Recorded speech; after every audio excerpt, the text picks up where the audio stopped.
Hello loves, welcome back to TigeraGitana. My name is Abby and today we are going to be talking about 10 ways that you can break a curse, okay?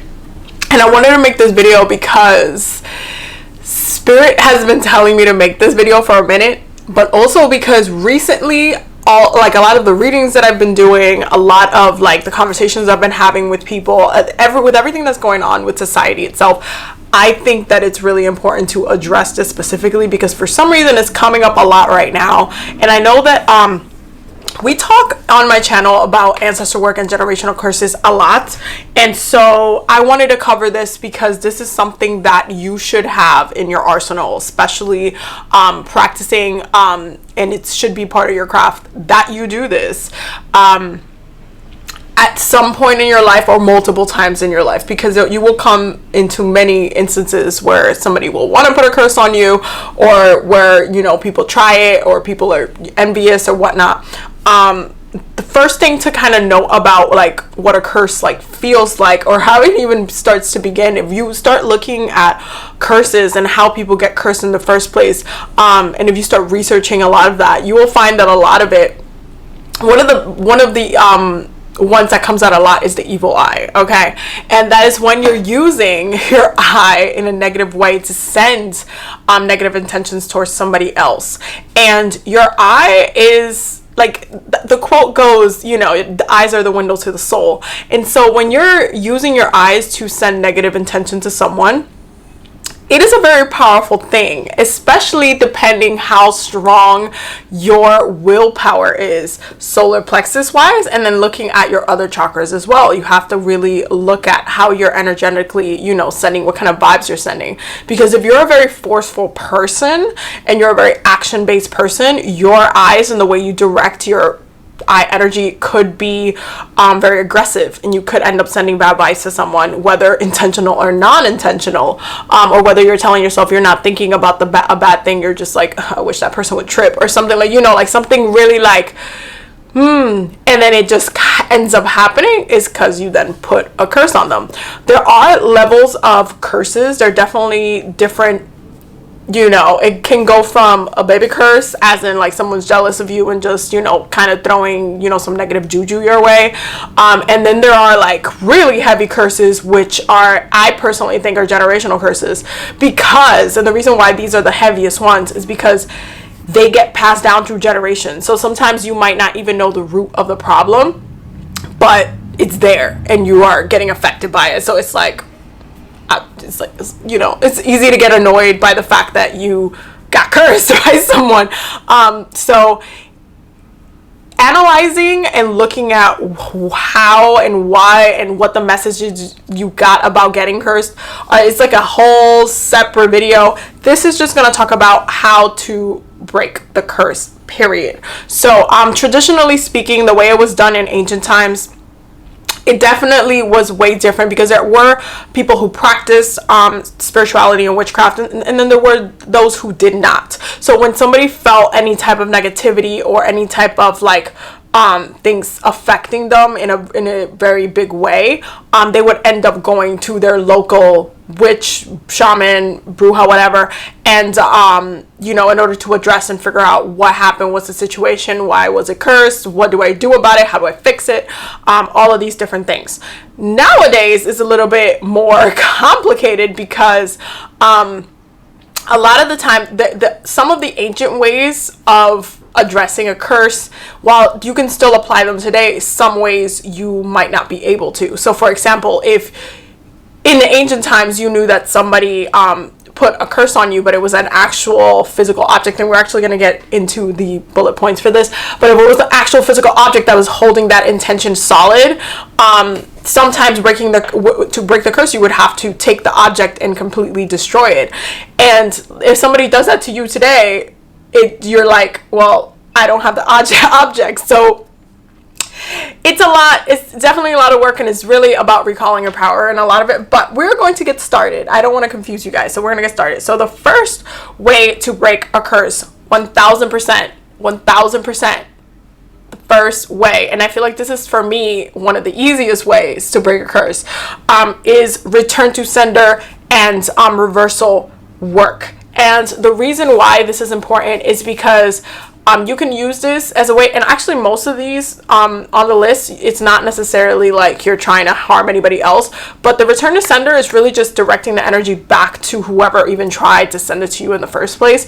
And it can be very, very productive to do so when the energy was already created, because you do have to think about when it comes to spell work, when it comes to willpower, intention, when you create an intention and when you say, oh, I hate that person, I hope they freaking trip, I hope that they have a bad day, I hope that their relationship like sours, all of these type of things that that I just spoke out, those are intentions. That is energy created through my voice, through my throat chakra. Okay, and when I add that solar plexus energy and I put in that fueling energy of my solar plexus, that fire that says, oh, this is my will, this is what I will into reality. That's why your intention has to come from down here, by the way.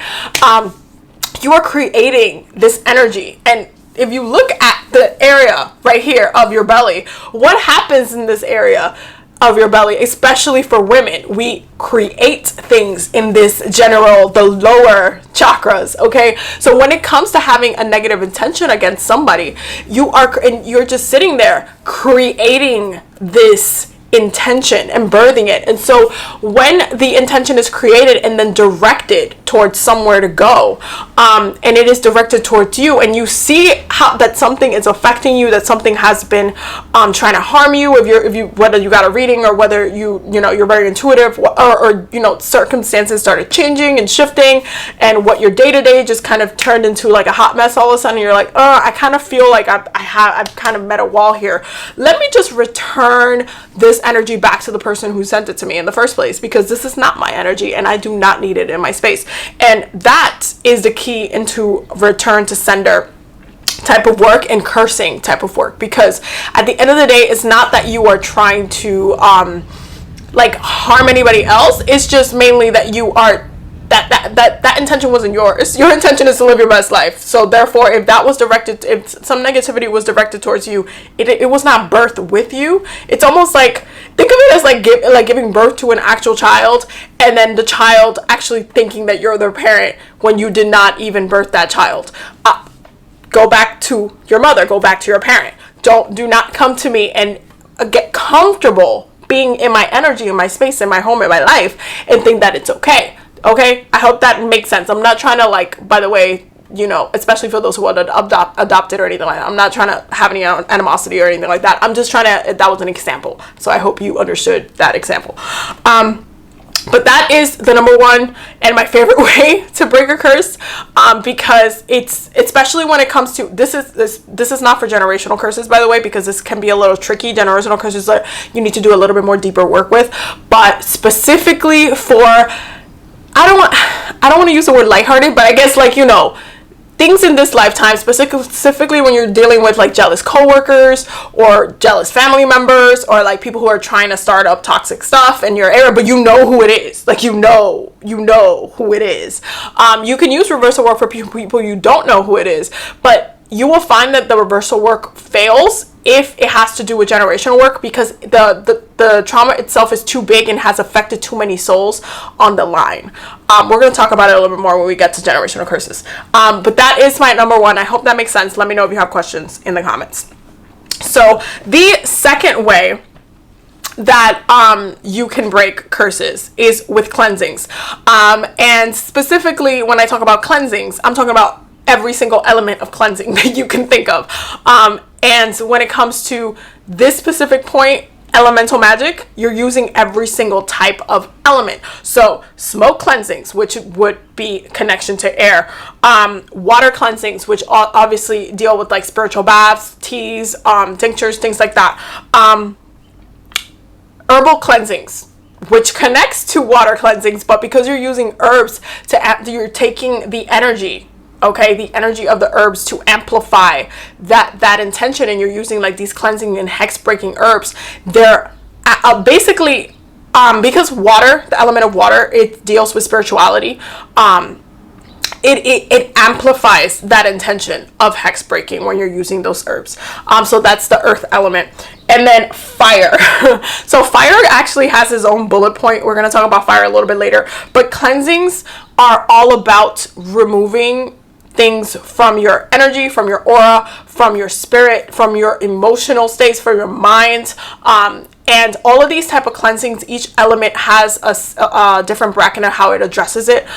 So for example, if you felt really clouded, really like, let's say somebody put a curse on you and you are kind of like, maybe you were working on a project or something and you were competing with a coworker, and you're both working on an idea to present to your boss, and whoever wins gets, a promotion or whatever.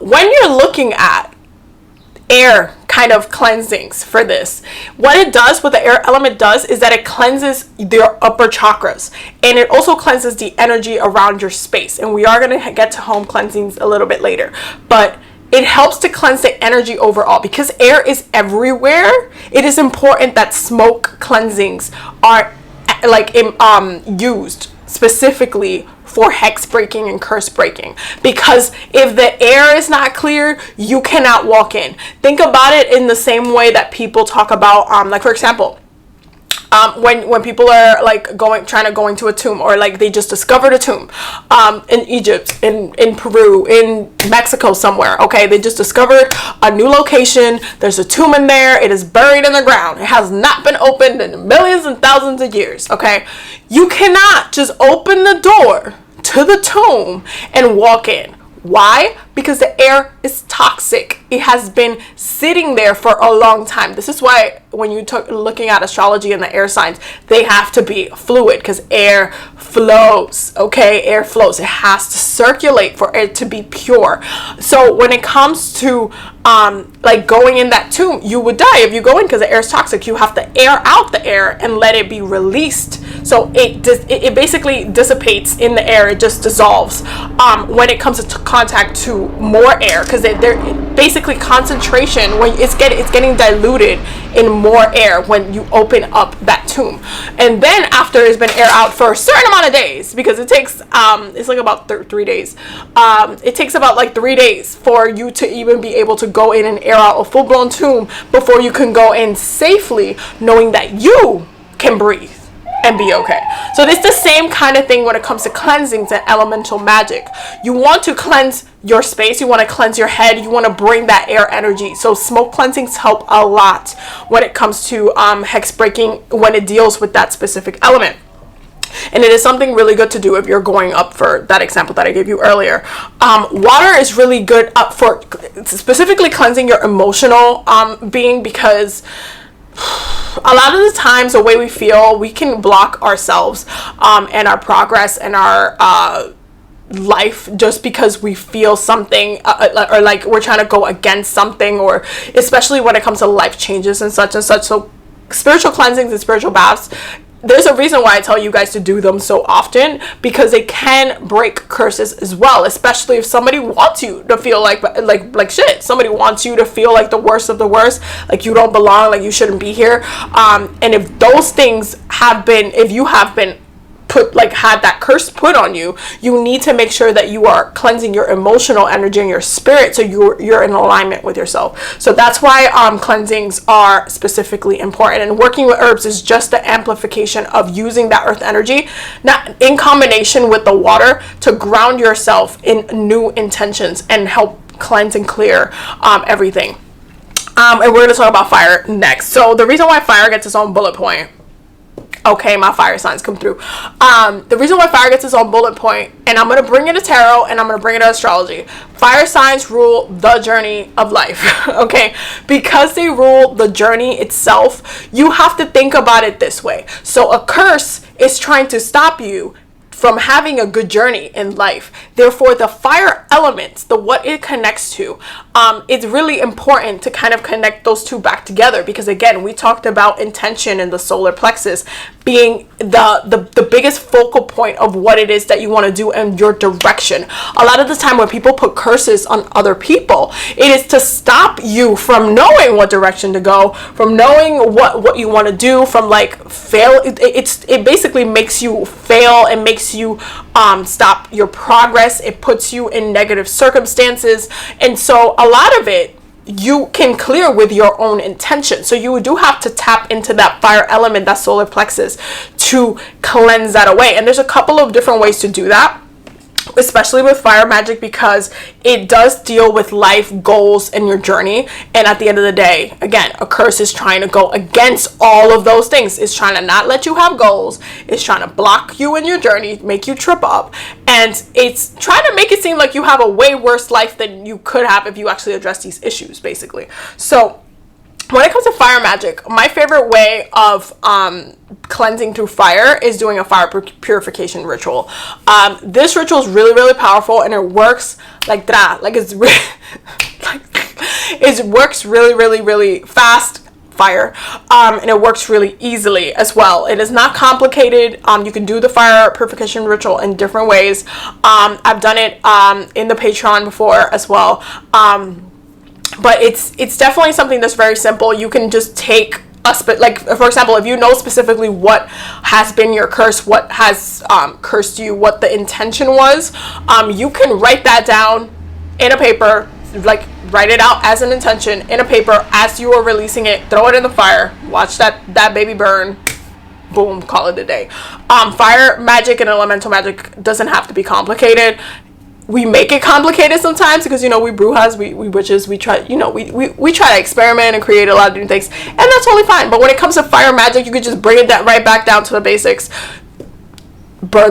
Just burn the whole thing. Burn the whole thing to the ground. Like, I'm burning your intention away. It is done in this fire, and you're basically taking that intention and just throwing it into an energy source where it is being dispelled, if that explains it energetically. Okay, so that was number 3. Number 4 is protection spells, is how you break curses. And the reason why I want you guys to understand why protection spells break curses is because if you are protected, you cannot be cursed. That's kind of how that works. So when you're doing like uncrossing work, and then you're like doing your spiritual baths, and you're doing that, you're, you know, consistently, and you're actively trying to protect yourself, and kind of lay a foundation of what your energy looks like, what your energy feels like, what you will not allow, what you will allow into your space. When you are setting the intention to be protected, okay, from curses, from bad things, from evil being, like evil spirits trying to attack you, any type of thing, when you set that intention, it creates, again, its own energy source. We're bringing it back to the solar plexus, because the solar plexus is such a powerful chakra, but it creates its own energy. You're birthing this energy, this complete shield around you where you are protected. Now, again, we're going to talk about cleansing the home in a few, cleansing your space in a few. We're going to get there. But protection spells help to dispel and break curses, because if you set the intention, like, let's say, for example, somebody put a curse on you that, you know, you will never love, like, people will never love you, and, you know, you will never find a relationship, or find, you, whatever, you know, one of those, okay?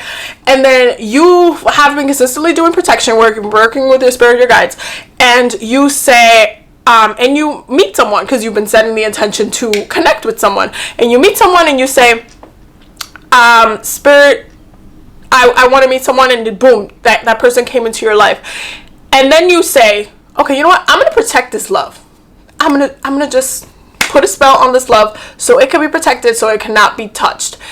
You are breaking the intention that was set beforehand for you to not have good loving relationships, because you are setting the intention for protection for this specific love, so the curse cannot attach itself to it. Because best believe that even though people put curses on other people, and they're like, oh, let every relationship they have come to dust, and all of these, like, you know, crazy things, life still is going to happen in between that. You just have to be on top of your game in order to break these type of curses. So let's, like, your willpower is still one of the most powerful players at hand. If you let yourself, like, let's say you just met that person and you knew that you were cursed, or you didn't know you were cursed, and the relationship went to shit and they treated you bad and all these different things. You did not protect that love. You did not set an intention for that love. Protection spells help to deflect and reject the energy from attacking that source of what you're trying to maintain in your life. So protection work is really important when it comes to hex breaking, because again, if you're protected, you can't be cursed. If you're protected, those intentions can't get to you. If you set an energy of protection around you, this is why protection work is probably, personally, I think one of the most powerful and one of the most important parts and areas of magic, of witchcraft, that we should all be using and implementing every day. This is why when you do your ancestor work in the morning, you ask for protection, okay? You ask for your ancestors for protection. You ask for your spirit guides for protection. You don't sleep on your protection, because it helps break these type of intentions, these type of curses, okay? I hope that makes sense. Now, let's just get to the home cleansings and blessings and evaluating your space, because I feel like this one is really, really important. So the next one is evaluating your space, and this includes your home space. So again, this goes back to elemental magic as well. Your home space, your emotional space, your spiritual space, your sacred space. And this deals a lot with your home and what is the energy surrounding your home, and what lies in your home space energetically. Like, what is going on? Is your home protected? Are you allowing anything to just follow you into your home and attach itself?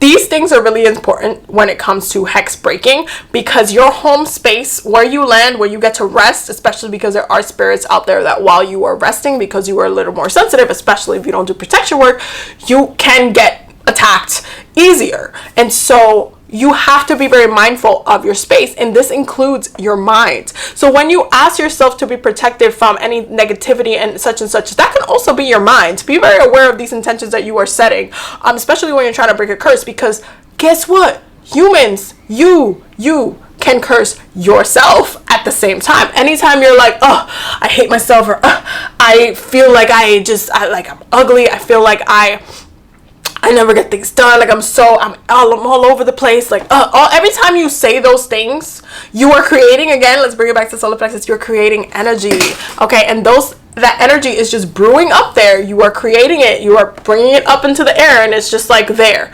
sitting with you in this space where you sleep, eat, breathe, sleep all the time.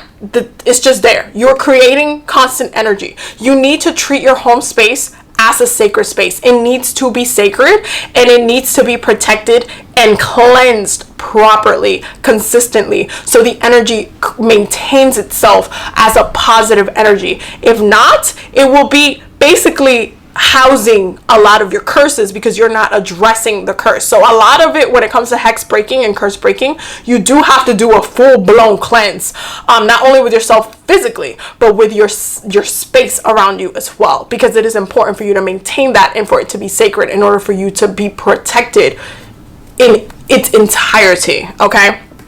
So I hope that made sense.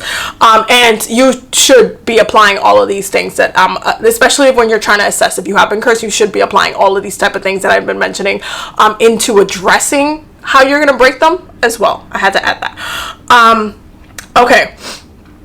So the next one that we're going to talk about is destroying the root. Okay, and what is destroying the root? Destroying the root is destroying the main source of the curse itself. And this is what I was talking about earlier, about it being like, if something was in a physical, you can't necessarily do that, because you can't just bust up into somebody's house or their backyard and dig up the thing because you don't even know where it is, and all of these type of things. Like, there's a lot of that you cannot do, but you can destroy the source of the intention itself. And how exactly do you do that?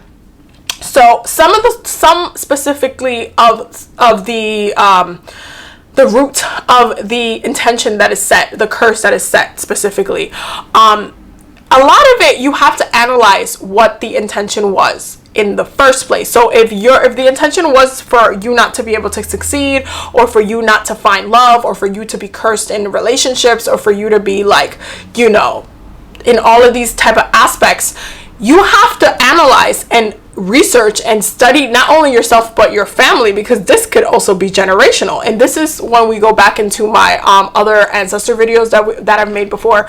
You do have to self-analyze. And like, for example, if you feel like you have been stuck in really a lot of negative relationship trauma, okay, sit down with yourself and then say, who else in my family has gone through this type of issues? Is this something that's consistent? Has my mom gone through this? Has my father gone through this? Is this something that has been passed down?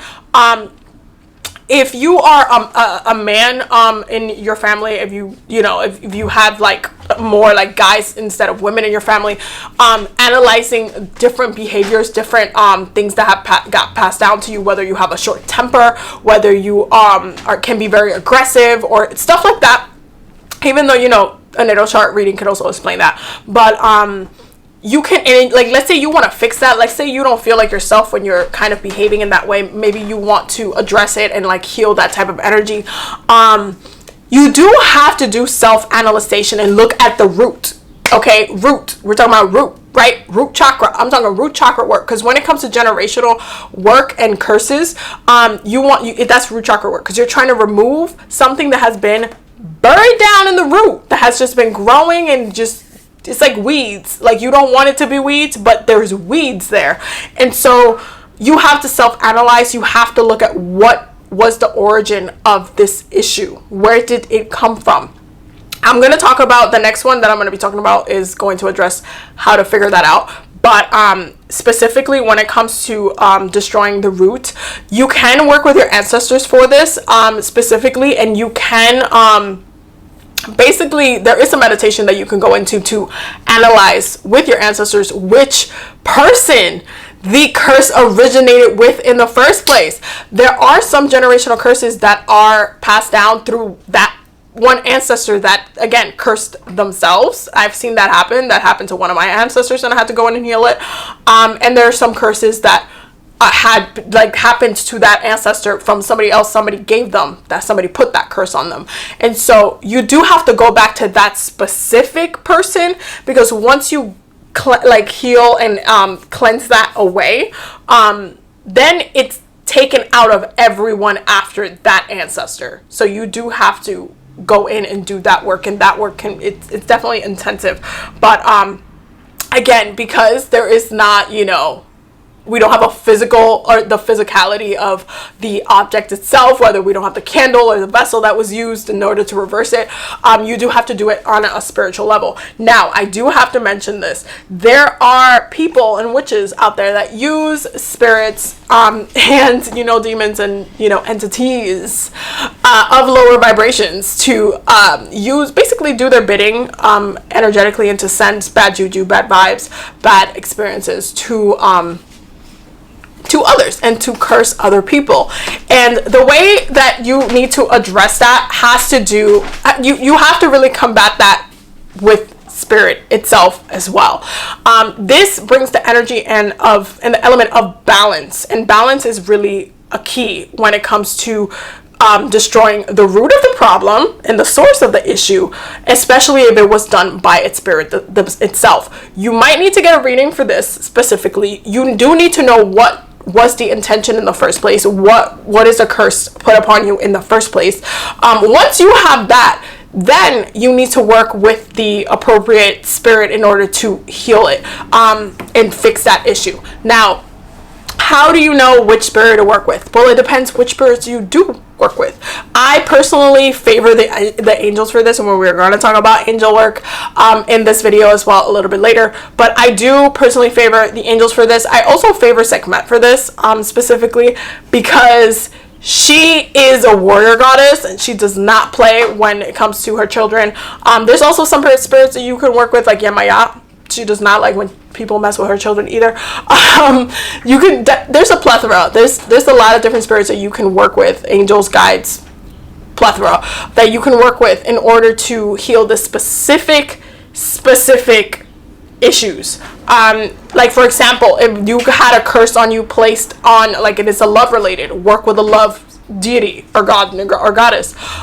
If you had a curse on you placed for finances, work with a god or goddess for finances. Like you can break curses with that specific energy of which that spirit rules, because that basically that spirit has mastered its ability to manifest and heal through that specific energy. So if they're a spirit of love, you best believe they're going to be able to heal love energy and break those type of curses, because they want that energy, the love energy, to be expended, to be used, to be shared. That's the whole point of why they rule that energy. So please make sure you're looking at the root of the issue itself, that you're not just like, oh, I feel like I'm cursed, but you don't know what the hell you're talking about. You don't know what it is. You haven't, dug in deeper to figure out what the issues are.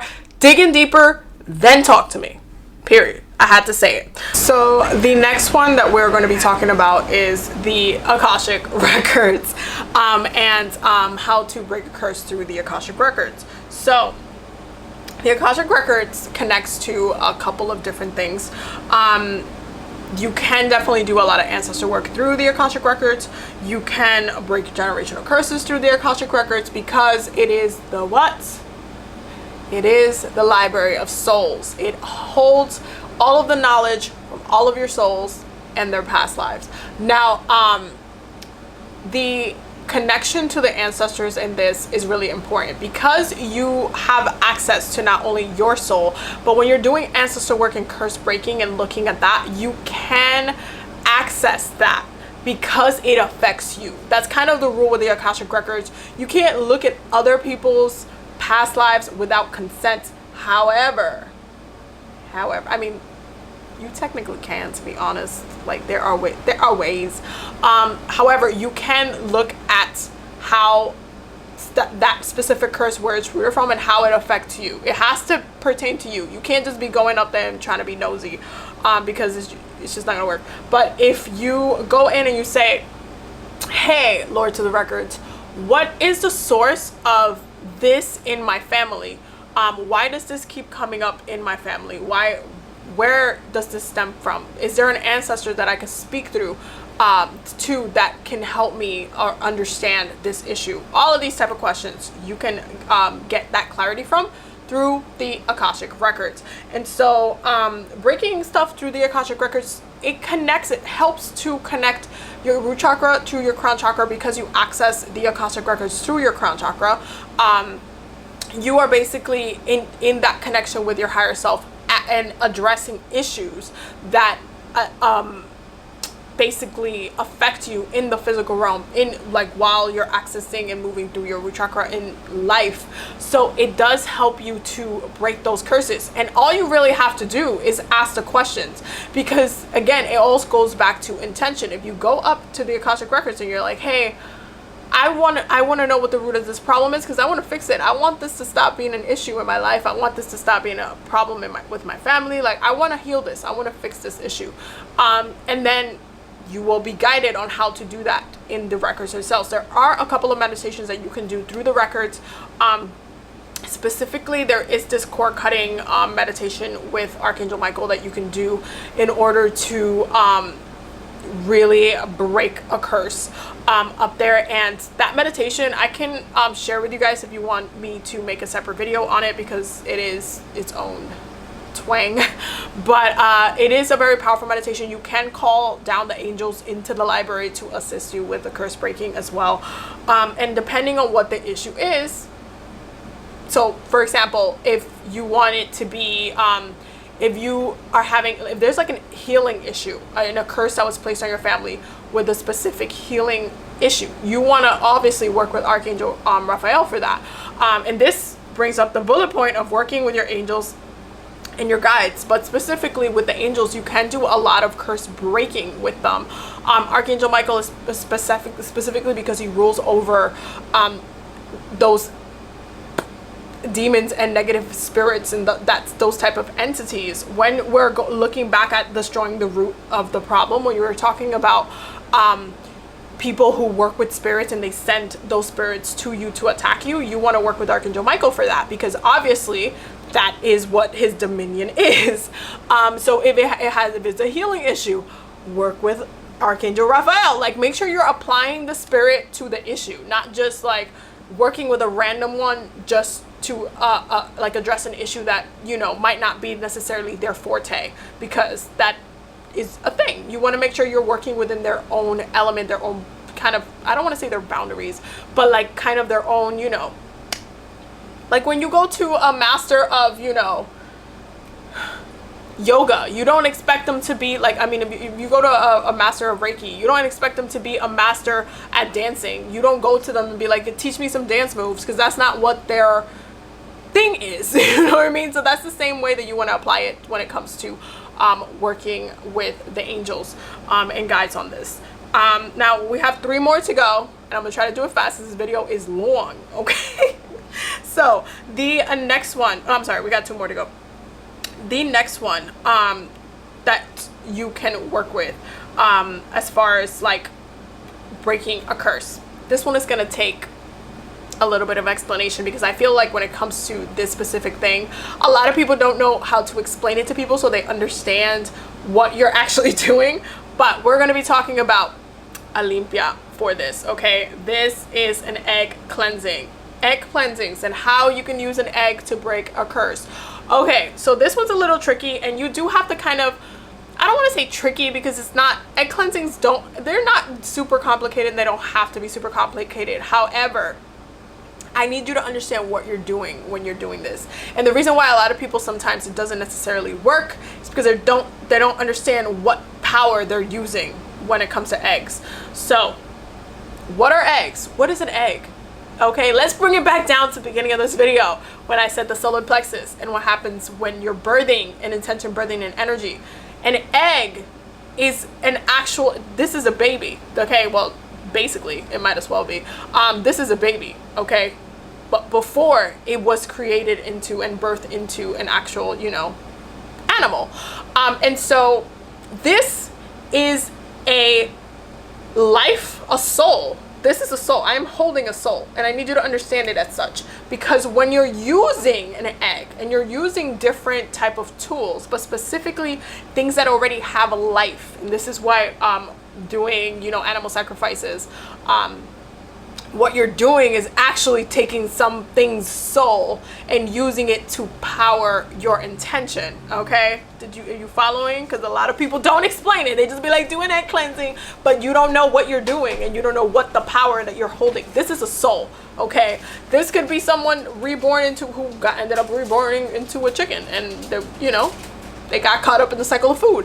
You don't know, we don't know, but this is an egg, this is a soul. And so when you do an egg cleansing, you are taking a curse, especially if you're trying to remove a curse from you. You are taking that egg and you are removing the curse with someone else's soul. I need you guys to understand that, because it's really, really important. Egg cleansings are really powerful for that reason, and the reason why they're so effective, because you are basically passing on the energy and putting it into something else, and that kind of creates this elimination process when you're doing the egg cleansing itself. Now there's different ways to do an egg cleansing, and there's different egg rituals that you can do to remove curses as well, and there's readings that you can do with eggs as well to know if you have been cursed in the first place. So you can, this is a very multi-purpose tool. If you're a vegan, you might not ever do a cleansing in your life. However, I do need you to understand spiritually what it is that it means, what it is that you're doing, because a lot of people, again, they don't explain it, and unless you've been taught through, and egg cleansings are really, really, really, really big in the Latinx community, all over South America, all over Central America. It's a huge thing. We've been doing it for ages. But when it comes to people who talk about it like online, or like people who talk about it in person, and you know, especially if they're not a non-person of color, they don't understand what an egg cleansing is and what is used for, because egg cleansings are also something that it's done in Africa, and done in different parts of, historically in different parts of Africa as well. And so you need to understand when you're using things like this, even when you're offering a spirit this, eggs are something that I offer a Santa Marta all the time. And this is a soul. I need y'all to understand. I am offering her a soul. This is a very powerful offering for that purpose. And so when you're doing hex breaking, please understand that you are using a soul to remove that. And, you know, if at some point in your life, you know, let's say you ended up being an egg in a past life and you ended up, you know, being used to remove a curse, you just need to cleanse that away.